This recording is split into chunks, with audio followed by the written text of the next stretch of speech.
Biting the hand that feeds you is one of the most evil things that you can ever do as a person. As far as I recall, Donald Trump was not around the negotiating table when we negotiated the end of apartheid. So stick around there in the White House. We will do our business here and we will find solutions for our problems. So stay out of our issues. So Donald Trump was tired of hearing it, wasn't he? He did what a real president should do. He decided to stop giving grants to ungrateful countries who were recipients of billions from the American taxpayer. Remember how we always say a country is like a family? Well, in a proper family, the father and mother put their children first, put their family first, and anyone who thinks otherwise is delusional. Donald Trump is respected because he wants to put his people first. The woke people across the world hate him for putting America first. How silly is that? Listen to one of our South African comrades whimper regarding this. The world is baffled about what has happened, about the announcements. We have been fighting the scourge of HIV, AIDS, TB, and malaria together for more than 20 years as a global community, and depending very much also on global funding. We have been fighting the scourge of HIV, TB, and malaria together. As if AIDS is in the air. It's not a flu. The majority of AIDS cases are self-inflicted wounds, and to bring these cases down, we really need to look at our culture. We will be doing a separate video on that this week, so please be on the lookout for that. And even if we fought AIDS together as a global community, does it mean that the Americans owe us the help that they have been giving us? Here in South Africa, we have had President Cyril Ramaphosa clearly putting foreigners first. He barely takes action to address the issues of foreigners destroying our nation. Jacob Zuma also put foreigners first, namely the Guptas. We have a serious problem of presidents who don't care about us, the taxpayer, us, the citizens. It's almost as if they're deaf to our pleas. Then they want to have a problem with a president who does listen to his people and puts them first. Here's the Minister of Health to tell us more about what it means for South Africa for this funding to end. Now, the total number of people on the ground who are dealing with HIV/AIDS in those 27 districts, we have got an army of 271,000 people, 606 on the ground in the 27 districts fighting HIV and AIDS. 256,452 are funded by us as South Africa from our own fiscus. That leaves us with 15,145 people. Those are the ones who will be affected by whatever withdrawal is there. Now, we are buying ARVs on our own with 10% from Global Fund, which is not affected by this. I'm sure you are aware. Global Fund is an international organization in Geneva. We are buying on our own. So our biggest problem will be the salaries and the operational costs. So basically a little more than 15,000 people were employed because of America. Is that not a big deal? I wonder what those who hate the West and believe that the West desires a destruction of South Africa and Africa think of this. But up to so far, we haven't received any letter from the American government. This money, whether from Global Fund or PEPFAR, it comes through Treasury. Treasury has got no letter. Health has got no letter. DERCO has got no letter. Tried to contact the embassy of the US. We couldn't get them. So how do we know that there is this funding withdrawal and all that? Because the actual NGOs and the clinics that are funded from this PEPFAR were the ones who received letters, as you know. But this morning we read again that the Secretary of State has withdrawn that for the time being. When they tried to contact the Americans, they were not responded to. Well, that is at the time when Minister Aaron was having this talk. Too bad, right?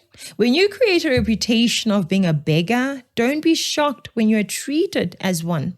We'll be doing another video on how Africa, a continent of sovereign nations, has allowed itself to be treated like a small boy by other nations and continents. So look out for that. The NGOs were notified that Donald Trump stopped the grants, aka donations, going to South Africa, and in no time the voices started coming out, whimpering. The Minister of Health has said that South Africa is operating the biggest HIV campaign in the world, and US President Donald Trump's decision to suspend foreign aid came as a big surprise. The WITS Health Consortium and the WITS Reproductive Health and HIV Institute have confirmed receiving a stop order communication from the US aid-funded programs.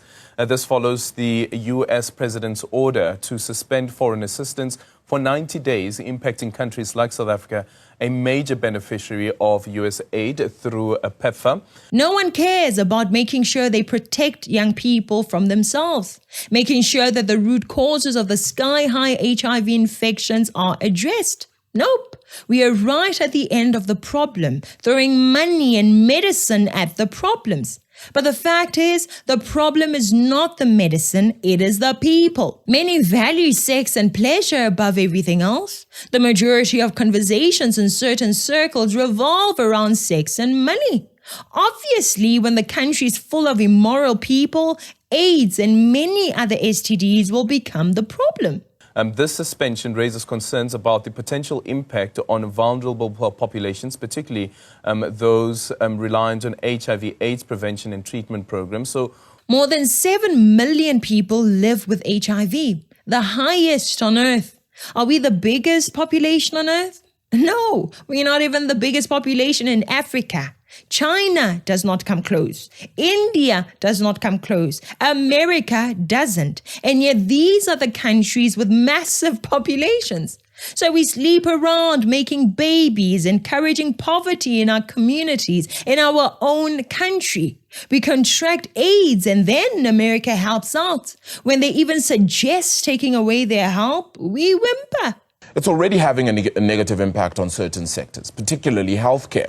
Now, the sudden halt of funding has already resulted in the suspension of a number of critical health support services across the Western Cape, particularly related to the dispensation of vital HIV and AIDS treatments. That over 1,250 NGOs and clinics receive funding from PEPFAR as part of that US aid program. And this halting of services has had already detrimental effects on communities who rely on this vital treatment. So American taxpayers were giving more than $7 billion to people they don't know.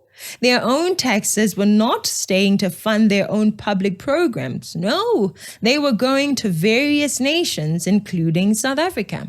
Question: if America hates Africa so much, why did they help save so many African lives?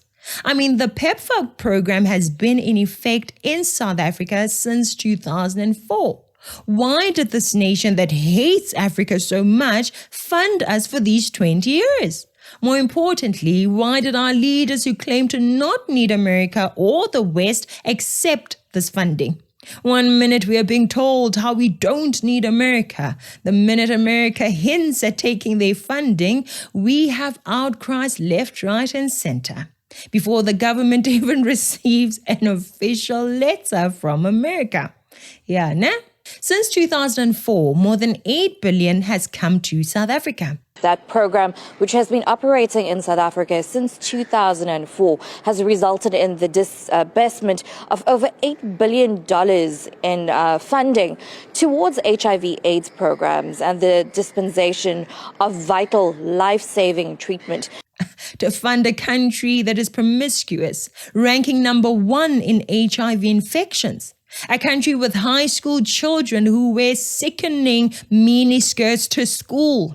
And a government that does not seem to be actively doing much to prevent this or change the culture. What has the money been used to fund? while some of it was used for LGBTQ hormone therapy. Now, I'm standing outside the Ivan Tom Center for Health in Greenpoint. This center is provides healthcare services for M2M. That's, of course, being men who have sexual intercourse with other men. And this is, as you can see on the board above me, it's a program that's funded by USAID and PEPFAR.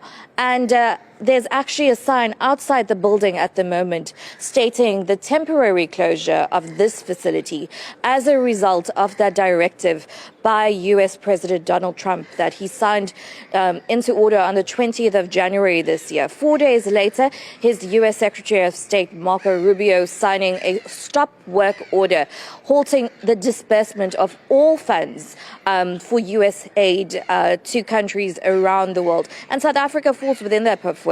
The US aid that we receive is not just for healthcare. There's funding as well for LGBTQI support services, for climate issues, etc. But healthcare forms the largest portfolio. Trump's announcement has seen vital medical treatment programs pertaining to HIV and trans medication being halted. In Halting, the WITS RHI clinic is one such example.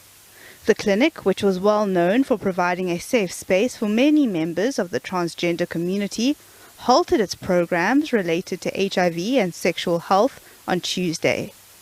Many have criticized the move, saying they are left with few options as private care can be costly. Private care is extremely expensive. I remember seeing my one endocrinologist I inquired at quoted me, their first consultation was 1,500 Rand, and thereafter your consults are 800 Rand, plus minus going forward.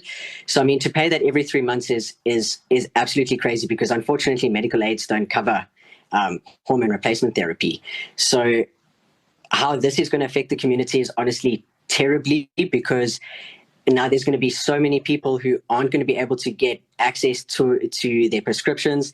They won't be able to get that purely because private care in itself is so expensive. Imagine that.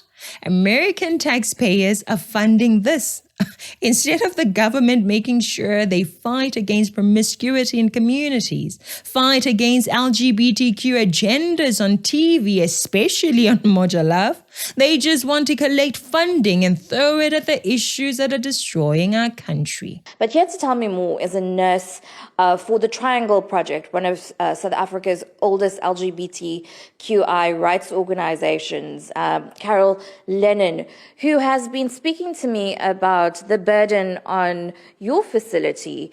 The Triangle Project responsible for providing, in essence, psychosocial care for members of the LGBTQI community. So we've always been about helping people to access the treatment that they need, and meaning, HIV treatment, prevention of HIV treatment, but also hormone replacement treatment. America was even funding hormone treatments for our own transgenders. It is only fitting for America to not fund such programs, as they are finally starting to speak up and stand up against this nonsense. Those transgender services where HRT, hormone replacement therapy, has been provided, now has come to a grinding halt as a result of those USAID-funded clinics being temporarily closed. But imagine hormone treatments using taxpayers' money. Even worse, American taxpayers' money. That is just unnatural. And after all this funding, who stood up to say thank you, America?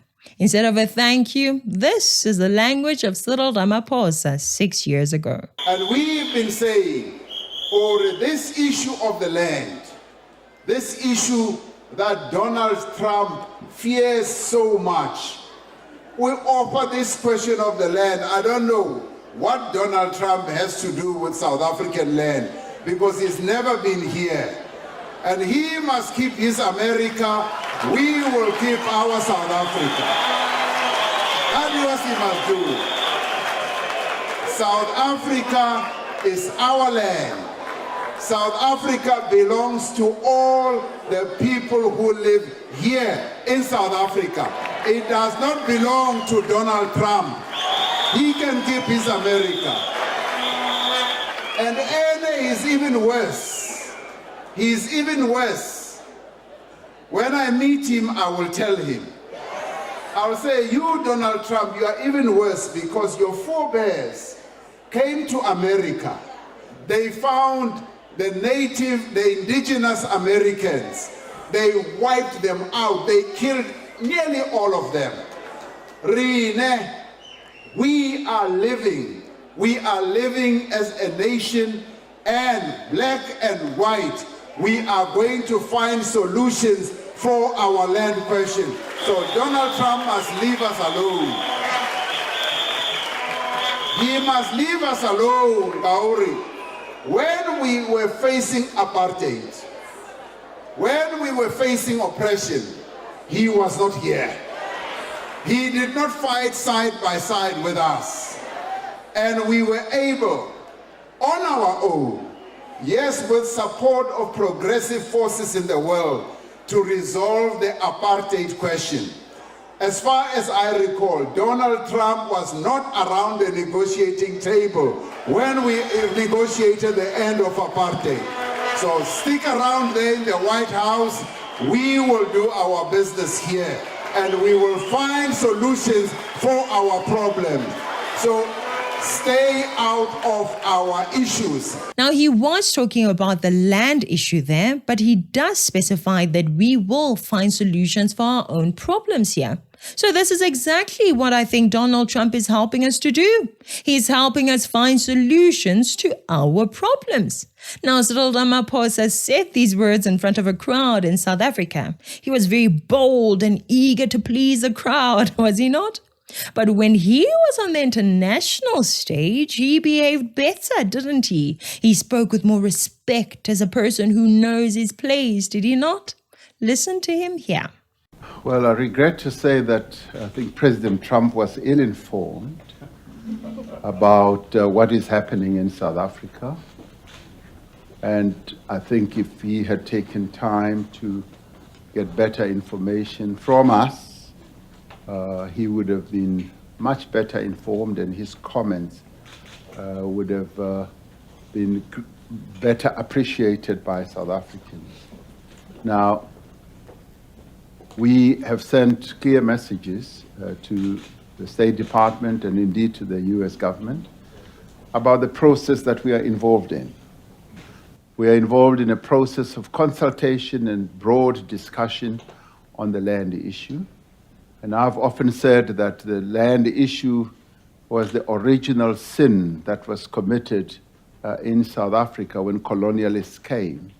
Up to now, we've had 650,000 submissions and proposals that are now being currently considered by our parliament. And our parliament will come up with a report on what should be done. Part of the process could well be you amend the constitution to allow land to then be portioned out to the majority of our people, or you leave the constitution as it is and then utilize laws to do it, to achieve this objective. And we have said, whatever finally happens, everything will be done in terms of the law. There will not be any land grab allowed in South Africa. We will we'll do it in terms of our constitution. So you see, in Africa, we have people like Cyril Ramaphosa who will vomit all kinds of poison. Their poison has caused many people to hate Americans who we now know have been funding many programs across Africa, including Zimbabwe, which gets a lot of food from America. Meanwhile, the decision by the new US President Donald Trump to halt all existing foreign aid funding has sent ripples through Zimbabwe's non-governmental organization sector. The implications of this decision could be dire for Zimbabwe when non-governmental organizations play a crucial role in supporting vulnerable populations. Women's Comfort Corner, a prominent NGO, expressed deep concern, arguing that the cessation of US aid could have far-reaching effects on livelihoods, impacting the most vulnerable in society. Zimbabwe, being an agrarian economy, cannot do without adequate funding. inadequate farm implements will hamper production. The effects will snowball to other sectors. In 2024, the United States Agency for International Development provided over $360 million in aid to Zimbabwe. This aid was intended to complement government's efforts in the areas of food security, health, agriculture, and governance. Cash-strapped Zimbabwe has been reliant on donor aid to meet humanitarian and social needs. Most recently, urgent food aid to almost a quarter of its population affected by last season's El Niño drought. US aid is funding half of the 4.3 million people facing starvation. It's also supporting programs in nutrition, health, water and sanitation, and sustainable livelihoods. I do hereby declare a national state of disaster due to the El Niño-induced drought. Accordingly, I now invoke Section 27, subsection 1 of the Civil Protection Act. That allows him to implement extraordinary response measures and accept donor aid. Myself and colleagues from the U.S. mission here in Harare had a very educational and enlightening morning at the food distribution site, WFP and Bowles Food Distribution Site at Chigondo Primary School. There was about 2,500 community members recipients here. About almost $87 million in U.S. assistance is going towards the Zimbabwean people in this lean season. And this will support about 1 million Zimbabweans in about 16 different districts and areas of the country. Nearly 500,000 Zimbabweans will continue to receive food aid for another 6 months after the United States provided an extra $20 million to help ease hunger in 12 of the country's districts hit by the worst drought in a generation. According to Zimbabwe Vulnerability Assessment Committee, an estimated 1.5 million rural Zimbabweans are now faced with food insecurity since the beginning of this year. Announcing the package, USAID Director in Harare, Stephanie Funk, pledged her country's commitment to continue working with the World Food Programme to meet the immediate food needs of vulnerable Zimbabweans. Let's not forget that Zimbabwe also gets aid from the United Kingdom, the same UK that Robert Mugabe said this about. We have said, even as we acquire our land, we shall not deprive the white farmers of land completely. Every one of them is entitled to at least one farm, but they would want to continue to have more than one farm. 15, 20, 35 farms, one person. We have some farm owners, especially people of higher rank in society, having more than one farm, some as many as 9. I know of a particular lady, Stop It, who has over 16 farms. And the law says one family, one farm. We have people who have a farm and register a farm in a child who is about 2 years old and give him a farm of 800 hectares. But you go and trace who this person is. It's a child who is about 2 years old. So all those things are being unearthed through this audit which is going on. So, Blair, keep your England and let me keep my Zimbabwe. South Africa belongs to all the people who live here in South Africa. It does not belong to Donald Trump. He can keep his America. These beloved African leaders ready to stand proud and utter words that they cannot even back up. Despite their foolish words and actions, at every opportunity, they are hailed as freedom fighters and heroes, and their fellow communists try by all means to antagonize the West. Guys, even Russia and China do not talk the way that African leaders do when it comes to America. Yes, China and Russia are in BRICS and want to move away from the dollar, but they are wise enough to not burn bridges and make utterances that may result in undesired consequences. Let's hope that in their next BRICS discussions, China and Russia will advise South Africa. Former President of Kenya, Uhuru Kenyatta, had this to say. People the other day crying, oh, I don't know, Trump has removed money. He said he's not giving us any more money. Watu wanalia. Why are you crying? It's not your government, it's not your country.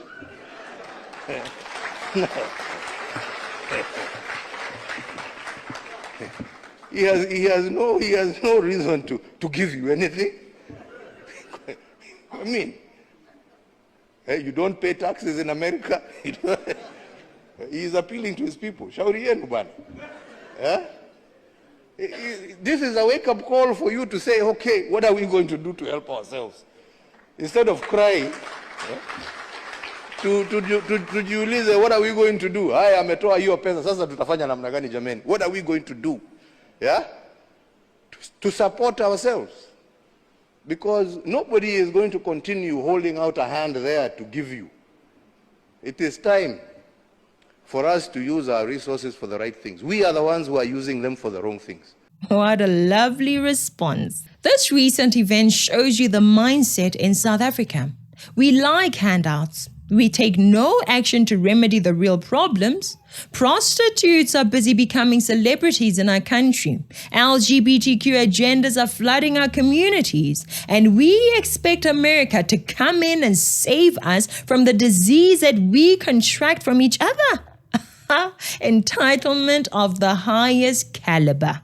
Very, very cocky in our speech and demeanor, yet a nation of handouts. The country struggling to contribute to human civilization. We name-drop Nelson Mandela and apartheid, and we expect the world to empty its pockets. Meanwhile, we encourage debauchery while discouraging accountability. We encourage hedonism, but we don't want to deal with the consequences. Oh, what a time to be alive. Well done to Trump for standing up for his people. U.S. taxes must be used for U.S. citizens. Anything they give to the rest of us should be met with thanks and kisses. A little bit of gratitude will go a long way. If you're a beggar, you can't make demands and you can't complain. Stay in your lane, shut your mouth, and learn to play the game. I mean, if Russia and China are diplomatic, why can't South Africa learn to be diplomatic in speech as well? Especially if you know that you have no muscle. America has the muscle, hence Trump can say whatever he wants. What does Cyril have? The good thing is that South Africa and all of Africa can build that muscle. I don't see it happening under the ANC though. So in 2026 and 2029, let's vote in a leader with both the courage and the vision to make us a proper, strong nation that does not beg. Anyway, that's it for today. Please like this video, share it with citizens who still think that America hates South Africa. If you haven't already, please subscribe to the YouTube channel. A special thank you to every single one of you that has taken the time, the effort, and the money to purchase our t-shirts. If you haven't yet, you can still do that at www.citizenconcerned.co.za. I'm Katlego. This is Citizen Concerned. And until next time, beware of the Comrades.